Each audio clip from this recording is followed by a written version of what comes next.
¿Qué tal? ¿Cómo están? Dios los bendiga en Cristo y María. Quienes habla es Fray Giovanni Luicio Mas y pertenezco a la Asociación Canónica de la Iglesia Católica, Orden de los Pobres Caballeros de Cristo, con un programa más de formación de palabras de vida.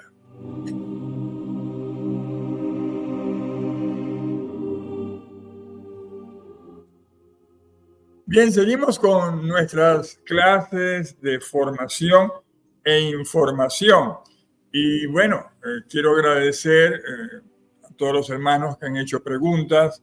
Deben incorporarse a hacer sus preguntas, porque si se van a meter en algo, deben conocerlo.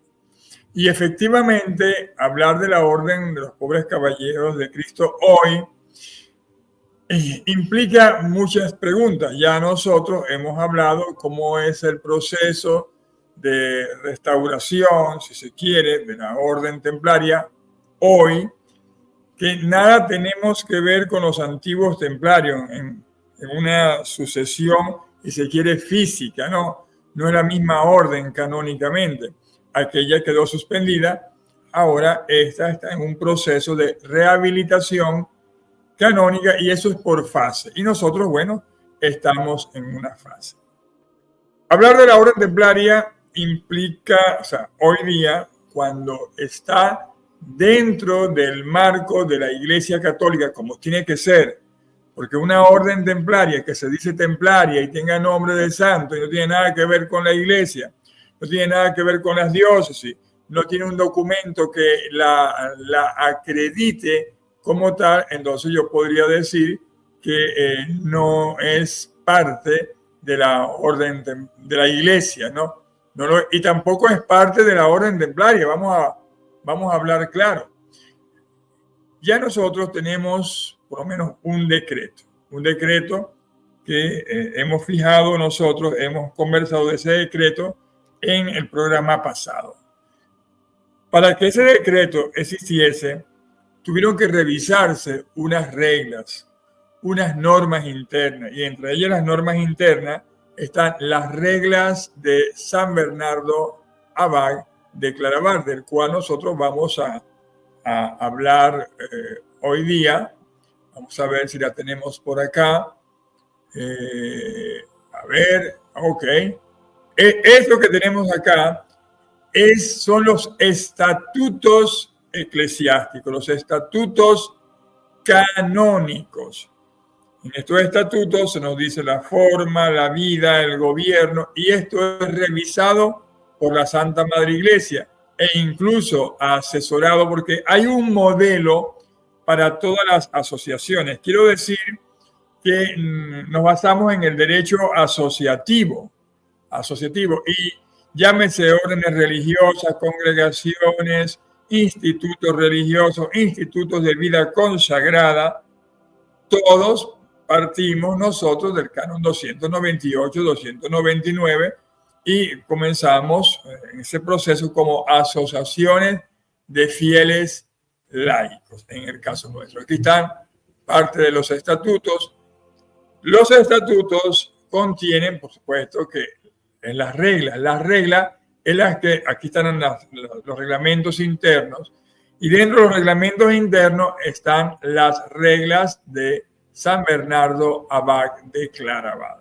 Este apartado ténganlo muy pendiente porque lo vamos a mencionar, ¿no? Y las reglas, por supuesto, nuestras reglas de San Bernardo, ellas fueron adaptadas al Código de Derecho Canónico. Ellas fueron adaptadas al Código de Derecho Canónico y fueron revisadas por la Santa Madre Iglesia. Aquí lo tenemos nosotros. Para nosotros poder hablar de las preguntas que nos están haciendo, alguien de los hermanos me hizo una pregunta, Fray, nosotros vamos a ser como usted, vamos a ser religiosos, somos laicos consagrados, ¿qué es lo que vamos a hacer? Bueno, y es una pregunta bien importante porque tiene que ver mucho con lo que somos nosotros. Y es una pregunta compleja porque toca la esencia de la vocación y el estado de vida en la Iglesia Católica. Porque la situación, si se quiere, de un hombre casado, porque me pregunta, ¿los hombres casados pueden estar en los conventos? Digo, sí y no, sí y no. Eso es lo que vamos a analizar, y lo vamos a analizar según este documento, y aquí está la explicación, quiero que lo vean por acá, de Monseñor Carlos Vallejo franciscano, del cual acá nos explica lo que es el documento de vida consagrada, o vita consacrata, ¿no? Y acá menciona todo lo que quieren saber, y que las reglas, cuando las adaptamos, las reglas de San Bernardo Bach de Claraval, las adaptamos al Código de Derecho Canónico.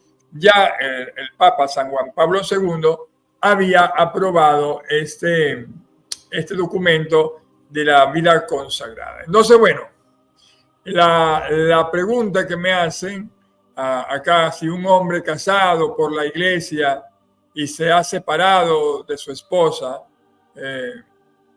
bueno, puede estar en una orden religiosa. Bueno, vamos a explicar esto. La respuesta corta que yo podría darle y matizada es sí. Sí existe una posibilidad, pero no en la forma tradicional de un instituto de vida consagrada. Cuando digo tradicional, nosotros hemos encontrado el problema en todos estos años cuando tenemos el título de fraile, que significa frater, hermanos, ¿no? Y las hermanas viene de la palabra sorella, del italiano, del latín sor, ¿no? No, que ustedes no son frailes, que los únicos frailes. Sobre todo yo tuve esta conversación, esta discusión. Para aquel entonces, creo que todavía aún es el guardián de la casa franciscana de San Antonio de Padua, Fray Enrique, no Fray Enrique Costa, el fundador de la restauración franciscana, sino el Fray Enrique. No, que ustedes no son frailes, que somos nosotros. Eso es, vamos a hablar claro, eso denota un desconocimiento de cómo ha ido evolucionando el derecho canónico, cómo ha ido evolucionando documentos pontificios que avalan lo que hoy es la Orden de los Pobres Caballeros de Cristo, por supuesto basado en documentos como el de Vita Consagrada, ¿no? Y bueno, no voy a hablar más de mi hermano, pero bueno, por eso me dejó de hablar. Incluso se burla, ¿no? Dice, eso no son ninguno fraile, tal cosa. Se burla. Y por supuesto la gente que no conoce, o la gente que desconoce, le creen más a ellos porque ellos son franciscanos. E incluso, bueno, imagínense usted, a mí al superior franciscano, el padre Antonio, Fray Antonio, me llamó, mire, los documentos de ustedes, o sea, bueno, yo se los mandé porque tenía que mandárselo, pero no porque merecía mandárselo, porque no es un obispo, yo lo estoy diciendo, y porque es mi amigo y lo conozco hace mucho tiempo. Ustedes no se imaginan lo que es ser fundador y restaurar la orden de los pobres caballeros de Cristo hoy. Tenemos que luchar con el desconocimiento canónico, con el desconocimiento de la vida religiosa. Los obispos que son religiosos, que son frailes, que pertenecen a institutos religiosos, tienen mayor conocimiento. Pero cuando un obispo es un obispo diocesano, yo comprendo eso. Él está en su diócesis, es un obispo diocesano y no entiende de esto. Pero la obligación de la dinámica de la iglesia, valga así decirlo, lo obliga a reunirse con un cuerpo de asesores, cosa que no a veces pasa. Entonces toman unas decisiones. Bueno, yo al hermano Enrique, a Fray Enrique, porque él no es sacerdote, es un fraile franciscano. Cuando decimos que San Francisco es laico, eso es cierto. la historia ha querido poner a San Francisco de Asís como un diácono. No lo es, nunca lo fue. Y Francisco, un laico, un laico. ¿Qué es un laico? Alguien que no está en la, tenga el sacramento del orden. Lo que son las monjas, los religiosos, son laicos. Laicos religiosos, laicos consagrados, en fin. Entonces, yo debo basarme acá en esta respuesta para explicar bien lo que es el proceso del derecho canónico, lo que es el proceso de documentación. Y cuando digo hay una posibilidad no tradicional, eso lo vamos a explicar, ¿no? No tradicional de un instituto, por lo menos de vida consagrada, con votos, si se quiere, públicos, de castidad, que aluden el vínculo, si se quieren, y nombran el vínculo matrimonial y que anulen el vínculo matrimonial. No es el caso de nosotros. Más bien, podría ser acogido en ciertas asociaciones de fieles o nuevas comunidades o nuevas formas de vida consagrada, que es lo que nos respalda a nosotros el Código de Derecho Canónico. Y como vamos a ver, son muchas, no solamente nosotros. Esto va como una información. Vamos a apagar un poco tenemos abierto el WhatsApp y cuando entra el WhatsApp perturba un poco lo que estamos haciendo nosotros. Entonces, voy a dar el fundamento canónico y una jurisprudencia. ¿Qué es una jurisprudencia? Bueno, son situaciones, leyes que han ocurrido antes de emitirse un decreto o una ley y que han servido de base legal para fundamentar esa ley. Entonces, el punto de partida si se quiere, es vamos a hablar del matrimonio primeramente, ¿no? Es la indisolubilidad del matrimonio racto y consumado, que lo que llamamos en latín el matrimonium ractum ex consumatum, ¿no? Eso tiene un vínculo matrimonial. Y el canon 1334 del Código de Derecho Canónico, ¿qué establece? Establece que del matrimonio válido se origina entre los cónyuges un vínculo perpetuo y exclusivo. Por su propia naturaleza, queda además ordenado a una procreación y a la educación de la prole. ¿Qué es la prole? Los hijos, ¿no? El vínculo sacramental permanente, o sea que es indisoluble. Pero cuando hay una separación, ¿no? Vamos a hablar ahora y vamos a firmarnos en la parte del Código de Derecho Canónico, la Iglesia permite la separación conyugal. Ojo, separación no es igual que divorcio. La Iglesia no divorcia. La Iglesia puede abrir un proceso de anulación si hay los elementos de anulación. ¿Y qué significa anulación? Que nunca existió el vínculo matrimonial desde un principio, pero que se hizo todo el rito, pero que de repente falló el expediente, falló alguna cosa, se omitió algún detalle, y eso lo hace nulo de toda nulidad. Entonces, cuando yo digo que la Iglesia permite la separación conyugal, o sea, la separación de cuerpos y la cohabitación sin disolución del vínculo, si la vida en común se hace demasiado difícil, por lo menos problema físico, moral o espiritual, por una decisión espiritual que se dieron cuenta que no era la vocación como tal, pero ya estaban casados y vino la prole, y entonces llega un momento en que la prole ya ha crecido, la prole, los hijos, entonces se les da el permiso, los cónyuges se dan el permiso para acogerse a la vida, en este caso, consagrada o a la vida religiosa como tal, ¿no? Por supuesto, hay institutos, hay órdenes que sus estatutos, sus reglas no lo permiten. La nuestra sí lo permite. Entonces, si la vida en común se hace demasiado difícil, como hemos dicho, Entonces, eso está basado en el canon 1551. Entonces, ¿cuáles serían los impedimentos para una vida consagrada en forma ordinaria?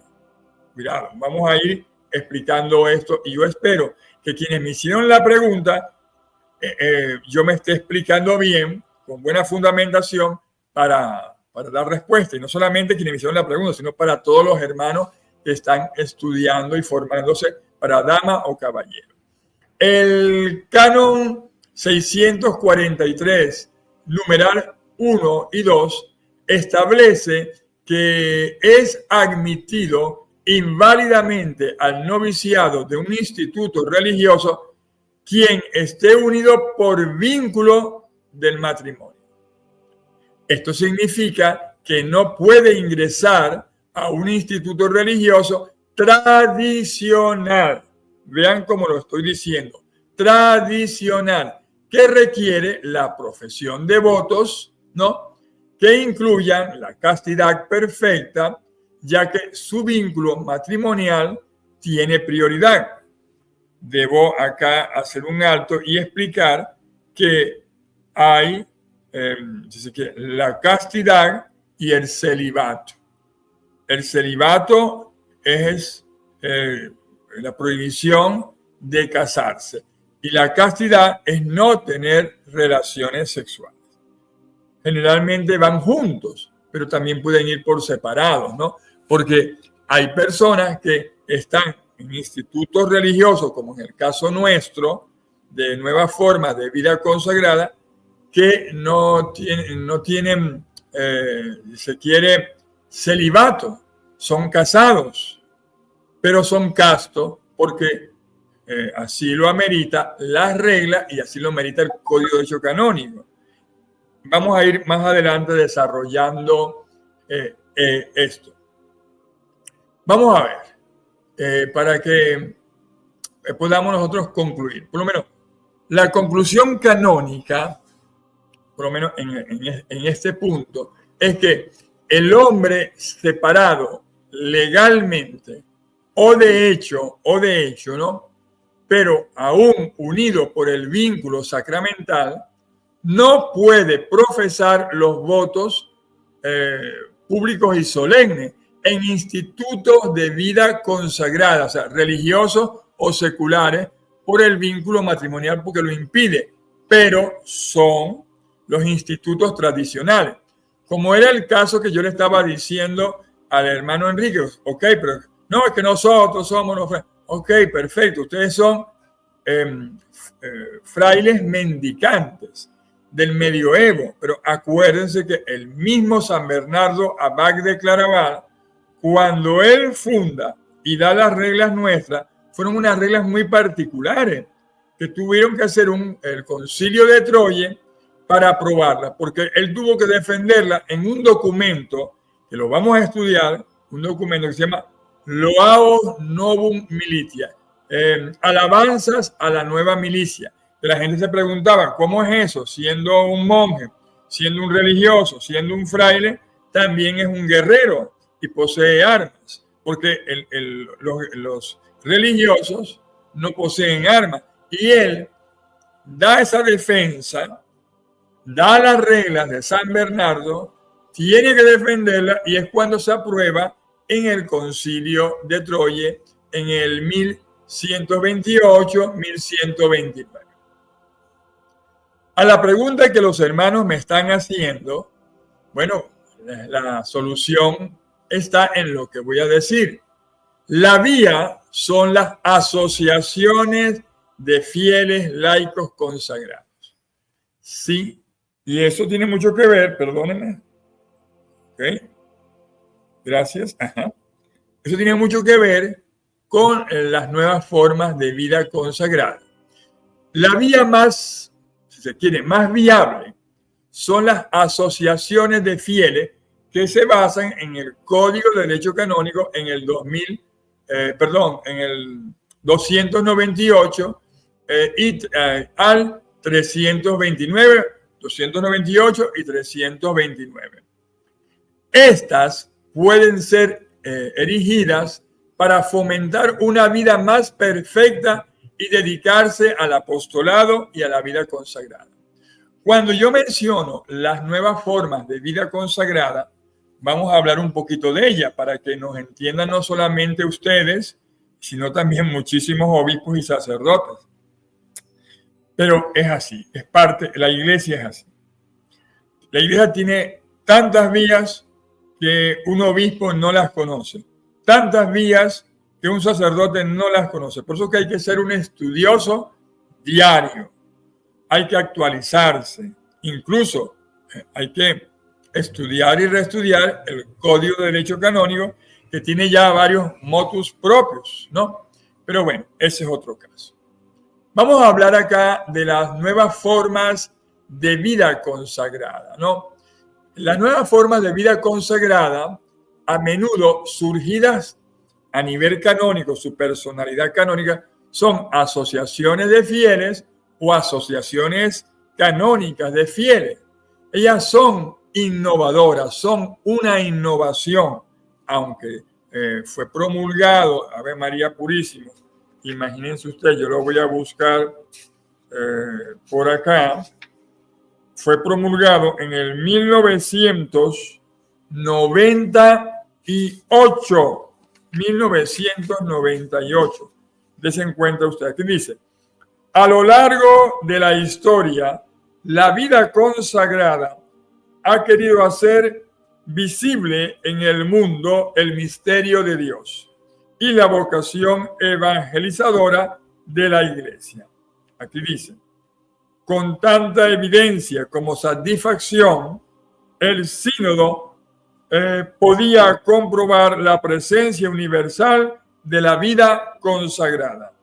No solo existe esta forma de vida cristiana en todas las regiones del mundo, sino que se puede decir que no hay necesidades sabias de los hombres donde no acudan con su fe y su acción caritativa y social los institutos de vida consagrada.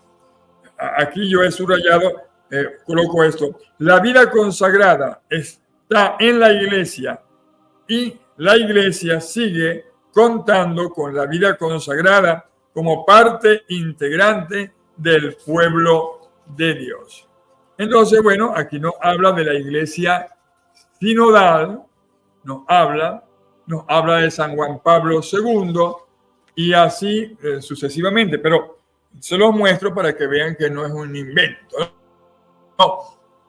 Y que pueden investigar. Entonces, ellas tienen la figura canónica de asociaciones de fieles o asociaciones canónicas de fieles y son innovadoras porque pueden acoger, o sea, pueden ingresar a personas de diferentes estados de vida, casados, solteros, separados, sacerdotes, incluyendo a aquellos que están canónicamente casados, pero separados y en continencia. Esto nosotros podemos enseñarlo acá en nuestras reglas aprobadas por la Iglesia Católica. Y aquí se nos habla, yo voy a hacer un apartado, pero muy exquisito sobre este particular, sobre lo que es la consagración y los casados. Sobre este basamento nos vamos nosotros a ir a nuestras reglas canónicas. Déjenme un poco ampliar acá. Y aquí tenemos nuestras reglas aprobadas por la Santa Madre Iglesia. Vamos a ver, creo que ahí ustedes la están viendo bien. Vamos a okay, la tenemos acá en pantalla. Yo voy a colocarla acá. Vamos, Ave María Purísima, que quitamos acá. Y agregamos, ahí las tenemos y las voy a ir leyendo. Esto es las reglas de San Bernardo. Las reglas de San Bernardo adaptadas, ¿no?, al nuevo Código de Derecho Canónico. Casados, célibes, vírgenes, viudas y solteros. Los hermanos pobres caballeros de Cristo, cualquiera sea su estado de vida, podrá ser admitido. Solteros, célibes, casados y clérigos podrán entrar a la orden. Un clérigo no aventaja a un casado y viceversa, ya que cada uno cumple una función en la casa de la orden de los hermanos pobres caballeros de Cristo. Esta casa no es una orden clerical, es una orden de hermanos en donde cada uno cumple un oficio. Casados y solteros han de vivir en completa armonía, de tal modo que, considerando al casado con más experiencia en la vida, puede aconsejar al soltero si éste se lo pidiese. Pues, como ambos estados, casados o solteros, son igualmente lícitos si son elegidos voluntariamente, la paz de Cristo reinará siempre en los corazones de los solteros, porque así como el casado ama a su esposa y a la iglesia, el soltero, al amar a la iglesia, nunca estará falto de amor, porque la iglesia es comunidad y la comunidad son sus hermanos. Nuestra orden, que es una asociación civil de carácter religioso y de vida consagrada, en donde los fieles, clérigos o laicos o clérigos, junto con laicos, trabajan unidos buscando fomentar una vida más perfecta, promover el culto público o la doctrina cristiana católica, para realizar actividades de apostolado, a saber, una forma de vida fraternal y en fraternidades. En la casa del temple, un soltero puede ostentar el grado de oficial o superior y estar en obediencia por encima de un hermano con estado clerical y viceversa.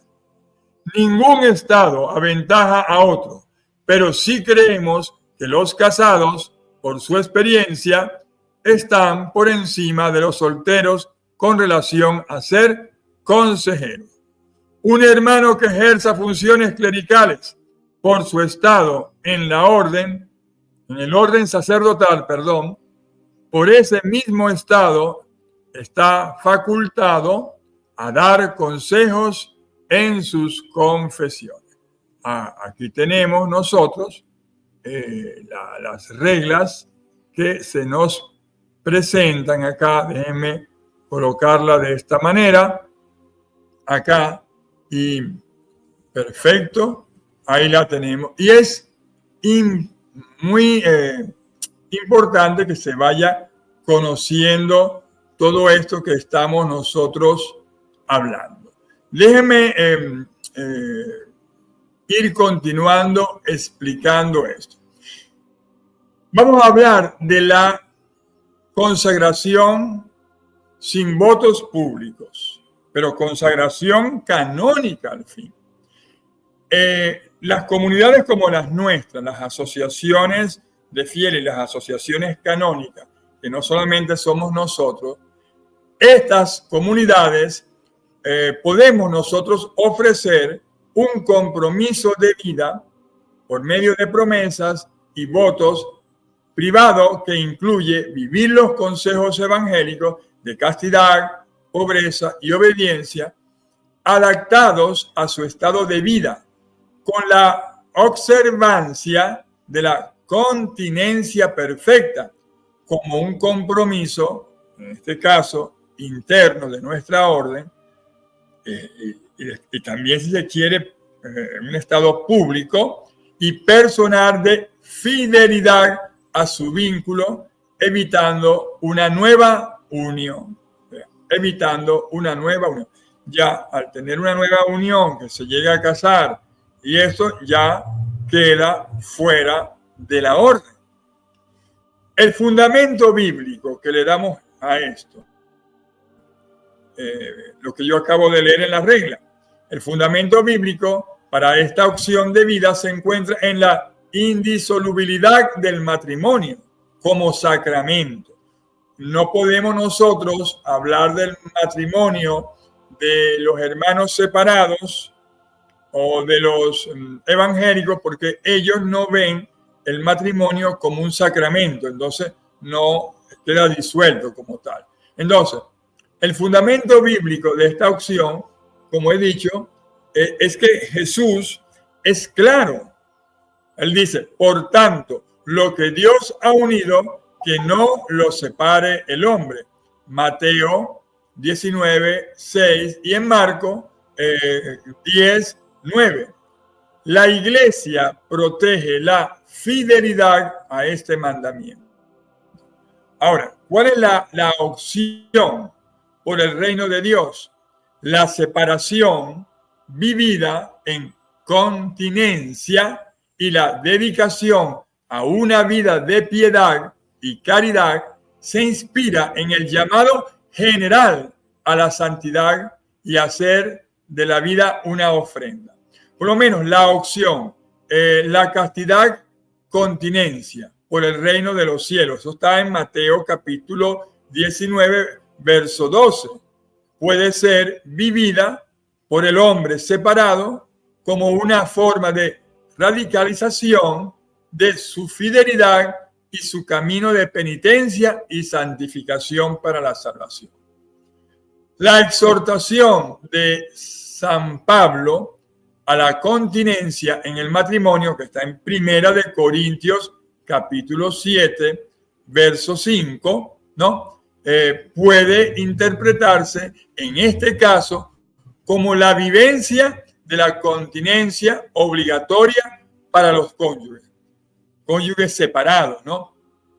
Que no tienen posibilidad de una reconciliación y que transforman esa renuncia a una ofrenda de Dios. El tercer fundamento que nosotros podemos tratar acá sobre este particular es el fundamento de la tradición y el magisterio. Por lo menos la tradición. La iglesia siempre, ella ha honrado la opción de la viudez y la continencia, ¿no? Incluso en aquellos cuyo vínculo matrimonial ha terminado por muerte, como una forma de vida consagrada. Ejemplo, lo vemos en el orden de las viudas, mencionada en Primera de Timoteo, capítulo 5, verso 5, del 9 al 10. La vida de continencia del hombre separado es una extensión de este ideal de fidelidad y de ofrenda. ¿Cuál es el basamento del magisterio? Para los que me están preguntando, sobre todo los hermanos de Zurich, ellos han preguntado esto, y también creo que los hermanos del Paraguay han preguntado, y otros hermanos, pero bueno, sobre todo a ellos. La fundamentación en el magisterio, por lo menos San Juan Pablo II, en Familiaris Consortium, ¿no? Creo que es el numeral 83, y el Catecismo de la Iglesia Católica, el 1650, aunque se refieren a los divorciados que han contraído una nueva unión, tal vez no canónica, establecen una excepción de acceso a la comunión. Oigan bien, pero a los que se han separado,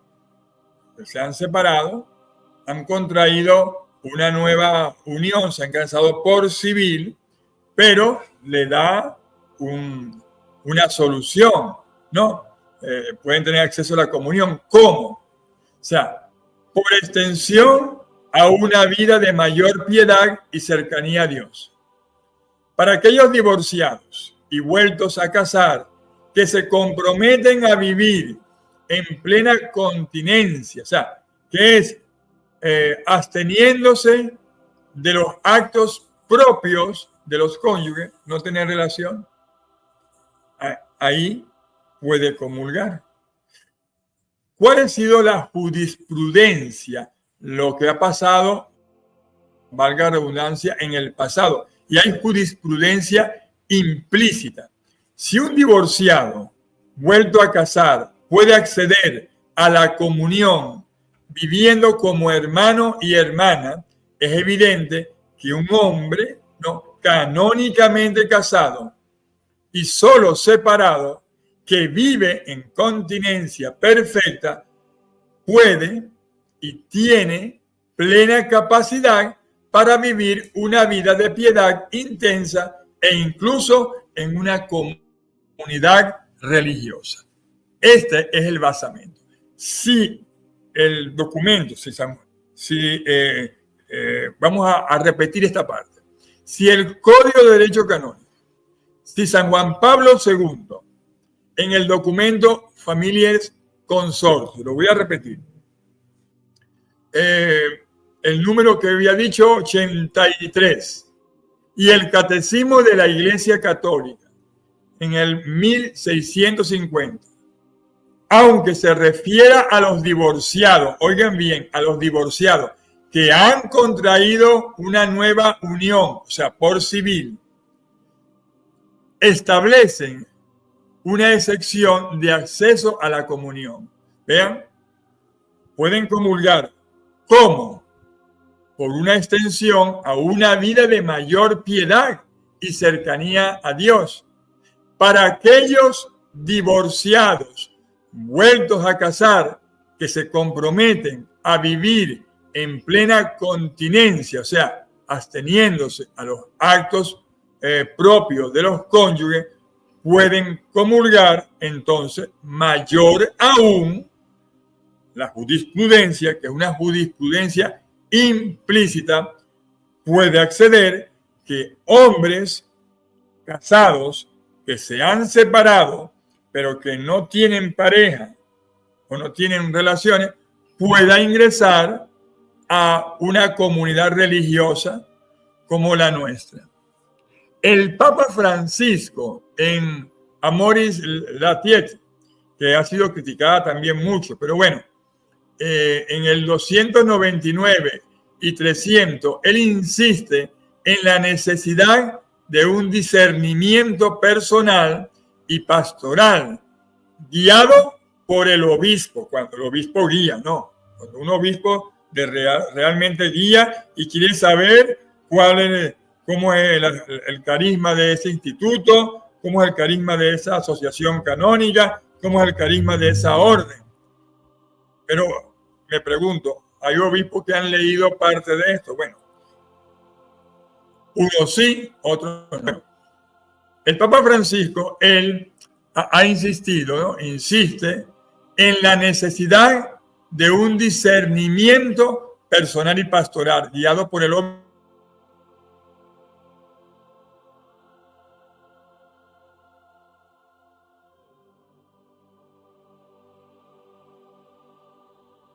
Compromisos de vida comunitaria y de servicio. Entonces, caemos en el documento de Vita Consagrata. En el número 12, vamos a ver si lo tenemos acá. Aquí lo tenemos. Tenemos el número 12. Lo voy a leer acá. Lo busco acá. Perfecto, aquí lo tengo. El de Vita Consagrata, el número 12 de San Juan Pablo II, reconoce, no se me fue la pantalla, Ave María, pero bueno, este documento reconoce la diversidad de carismas y formas de vida consagrada que el Espíritu suscita, lo que abre la puerta a nuevas formas como las asociaciones de fieles, las asociaciones canónicas, que pueden acoger estos estados de vida particulares. Cuarto, ¿Existe esa posibilidad en las nuevas formas de vida consagrada? Sí, sí existe. Y la respuesta es decir sí. Es la vía más probable que estamos viviendo hoy. Por lo menos las nuevas comunidades o nuevas formas de vida consagrada mencionadas en el documento Vita Consecrata y las reguladas como asociaciones de fieles y asociaciones canónicas son la respuesta actual. Muchas de ellas nacen con el carisma que acogen a familias enteras, solteros, casados, con diferentes estados de vida. En estas comunidades, la persona separada puede vivir su consagración personal de vida en el mundo a través de una promesa o un compromiso privado con la comunidad religiosa y ser sostenida por la vida fraterna de comunidad, la oración y la misión de esa asociación canónica, en el caso nuestro, la Orden de los Pobres Caballeros de Cristo, viviendo la continencia obligatoria para su estado. Comunidades como las nuestras, canónicamente, ofrecen la bondad de la vida en comunidad, o al menos de una vida fraterna intensa, también puede vivirla en su casa. El apoyo espiritual para vivir la castidad, la continencia, ¿no? Y la dedicación a un apostolado sin requerir, si se quiere, la profesión de votos públicos, que son el caso de algunas asociaciones. En nuestra regla se dice, hay promesas y votos públicos que son canónicamente, de repente, para otras instituciones tradicionales, imposibles. En resumen, para terminar esta primera parte, ¿no? El hombre no puede ser, si se quiere, un religioso o religioso de votos públicos, ¿no? El canon 643, numeral 129. Pero en las órdenes ordinarias o tradicionales. Pero sí puede buscar una vida de consagración en comunidad y servicio en órdenes como la nuestra, que está basada en el Código de Derecho Canónico y en el documento de Vita Consagrada, que no somos las tradicionales, aunque nuestra historia nos lleva y nos remonta a nosotros al 1128 con las reglas de San Bernardo, que fueron tan bien hechas que ellas se proyectan, cuando se reinterpretan, se proyectan y nos lleva al hoy. Entonces, la vivencia de la continencia perfecta por el reino, o sea, la fidelidad a su vínculo matrimonial indisoluble, y segundo, el ingreso a una asociación de fieles o a una asociación canónica o de nueva comunidad o nueva forma de vida consagrada, reconocida canónicamente, que acoja a personas en su estado de vida, puede hacerlo. Y acá nosotros les hemos comprobado canónicamente, primero, que lo tenemos nosotros en nuestras reglas. Aquí está. Lo tenemos en nuestras reglas. Entonces, bueno, esta primera parte, porque vamos a una segunda parte para seguir explicando todo esto. Yo espero que haya quedado claro esto al respecto, porque yo sé que no es fácil de repente entenderlo así. Hay que tener la formación, el estudio, y no estoy diciendo los brutos, no, cuidado, sino que hay que tener la dedicación. Y es una solución. Nuestras reglas, nuestros estatutos son una solución. Ya volvemos en una segunda parte en este programa, la Orden Templaria, hoy en la Iglesia Católica, la vida consagrada. Dios los bendiga en Cristo y María.